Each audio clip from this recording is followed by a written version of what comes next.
The Hypnotic Hiker presents nature, the drug of choice. Hypnotic trips, if you will, virtual hiking experiences, mind trips that offer a shift in perspective. Basically, these are a series of guided journeys that take you back to your true self. In these episodes, you'll discover the true power of your unconscious mind and how to change old, outdated programs from birth that have kept you stuck. You'll enjoy some virtual hikes, some hypnosis, divine interventions. You'll learn walking meditations. By the way, I've been a clinical hypnotherapist since 2002. We'll explore the importance of staying connected or reconnecting to your wild child, to be in touch with our primitive minds, our instincts. We'll talk about how the modern world has tried to change us into cogs of a machine. I'll dive into mass hypnosis and the concept of transhumanism. We'll even explore regenerative ranching and agriculture. The most important discovery you'll have is how to lose your shadow self and how to love yourself again, standing on your own 2 feet and thinking from your heart mind and speaking with your true voice. I'm Valerie, the Hypnotic Hiker. So are you ready for a new relationship with nature and yourself? Come along with me. This is the Hypnotic Hiker. I'm Valerie. Welcome to episode 15, Have Mercy on Me.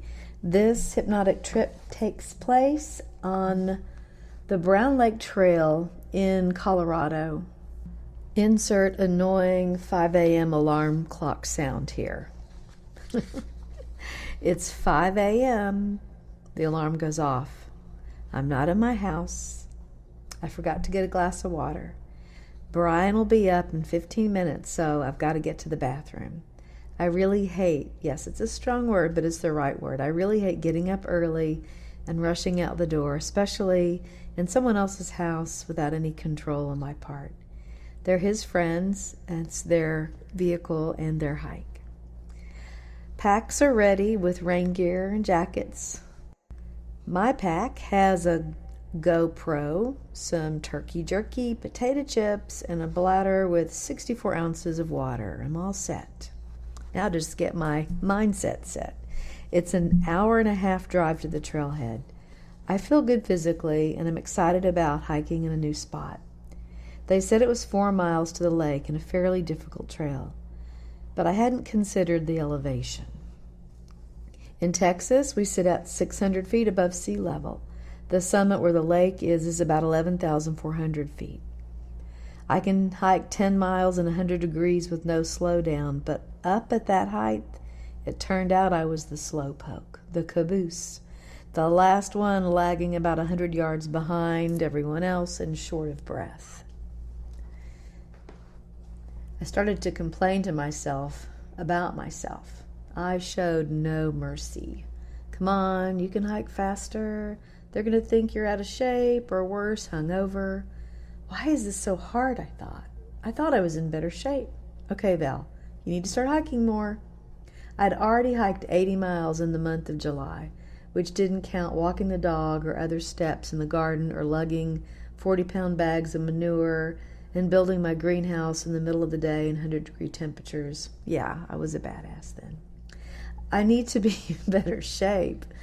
I needed to justify why I had to stop and catch my breath on this particular hike. I was showing no mercy. I was treating myself the way I used to treat those other walkers on the trail when I was a runner, a merciless runner. I would think to myself, get out of my way. This is a running track. It's a track field, a track for runners and sprinters, not walking slowly people or a child in a stroller. I didn't want anyone or anything to slow my pace, even the weather. I would run in the rain, curse the rain for slowing me down. This went on for about 8 years until I finally turned 50 and chilled a bit.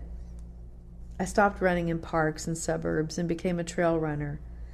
But I was relentless there too, just not as mean, and never mean to myself.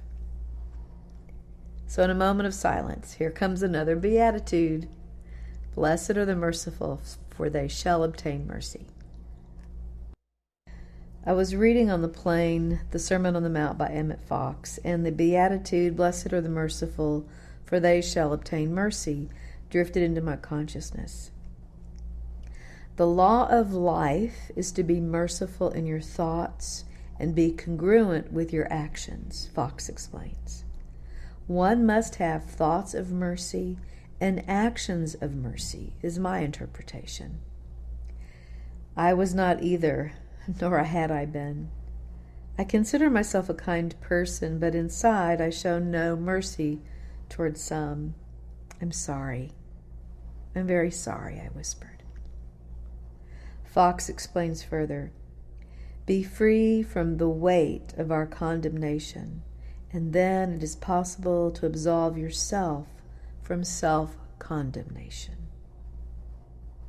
I softened and decided to stop and look around and to be in that moment. I was on a mountain in the Comanche Peak Wilderness area of Colorado. The pedometer showed we'd gone 4 miles, almost to Brown's Lake. A flowering meadow surrounded me. The sun was shaded by clouds and the wind was low, and a light mist introduced the possibility of rain.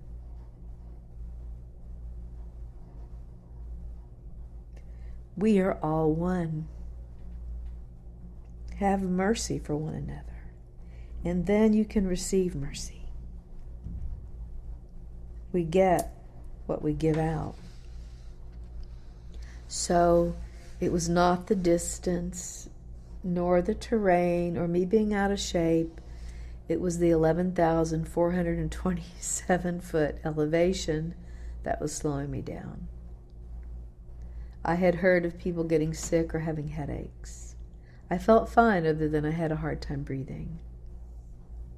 So I decided to have mercy on my lungs. I talked to them in a loving voice, and I said, "Thank you, lungs, for filling up and supplying me with oxygen." I take in the full breath of life, and my lungs and heart pump rich, oxygenated blood through my entire organism. I am energetic, I am happy, I feel alive, and my view is transformed. It became more clear, more colorful, and the sounds more harmonious. I was present, all senses tuned in. And even now, when I reread the story from 3 years ago, I feel myself there. I can remember the physical and emotional feeling of that moment because it was so powerful. And so I enjoyed the 4-mile return trip with this new realization. It was wonderful to be the last one. The important caboose whose job it was to send positive messages up ahead, that all the hikers have steady feet and be balanced, that they have stamina and they feel refreshed, they take in the full breath of life. So it's okay to be slow, it's okay to be last, no one behind, so I can stop when I want, and no one knows. So where in your life do you need to have more mercy on others or for yourself? So remember Fox's interpretations of the Sermon on the Mount. Again, that's Emmett Fox, Sermon on the Mount. Blessed are the merciful, for they shall obtain mercy. The law of life is to be merciful in your thoughts and be congruent with your actions.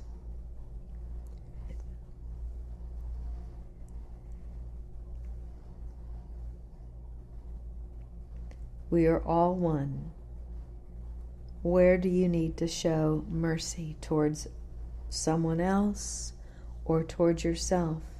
Take this question out with you on your next hike or walk, and just allow the peacefulness of that space to allow the answers to drift up out of your unconscious.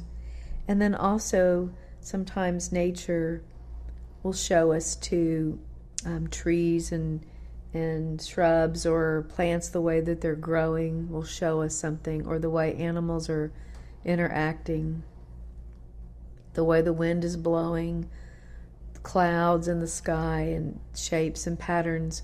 Nature has so much information for us, and when we tune into that and we seek an answer to something, it comes to us. When we ask a question, the unconscious, which is our nature, will respond.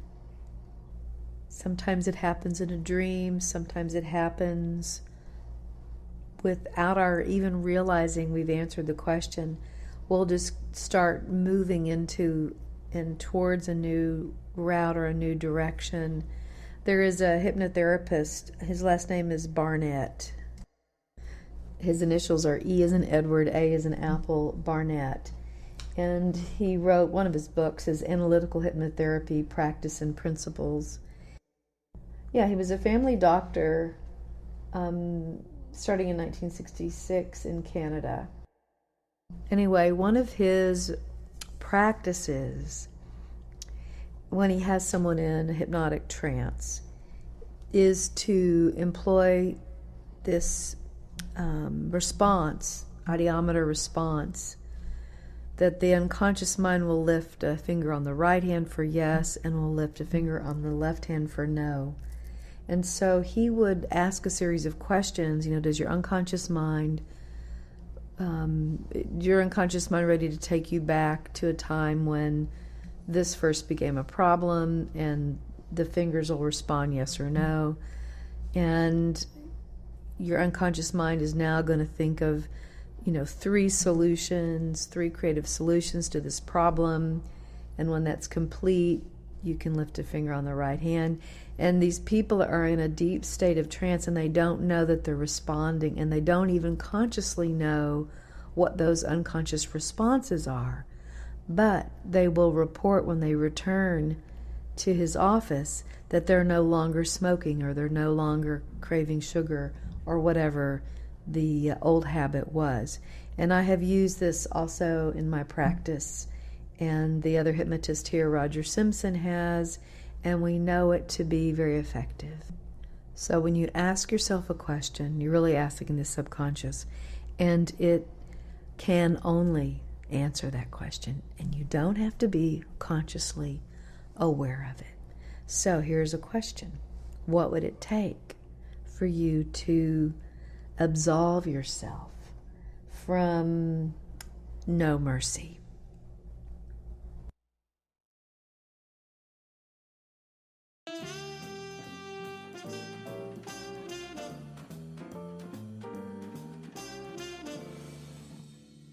And if you're going to do drugs, do nature. Nature, it's the drug of choice. Also, I'd appreciate rating this show, maybe reviewing it, sharing it on social media. Thanks again. And now a word from our sponsor, Simply Organic Soap. Podcast is sponsored in part by Simply Organic Soap, maker of plant-based organic soaps, lotion bars, salts, and other bath products infused with essential oils to care for your skin and keep you connected with nature. Take a bath on the wild side with the Simply Hypnotic Soap, inspired by me, the Hypnotic Hiker. You can order this soap and all their other products online at simplyorganicsoap.com and follow them on Instagram and Facebook to stay up to date with their latest products. By the way, those products are made in Texas.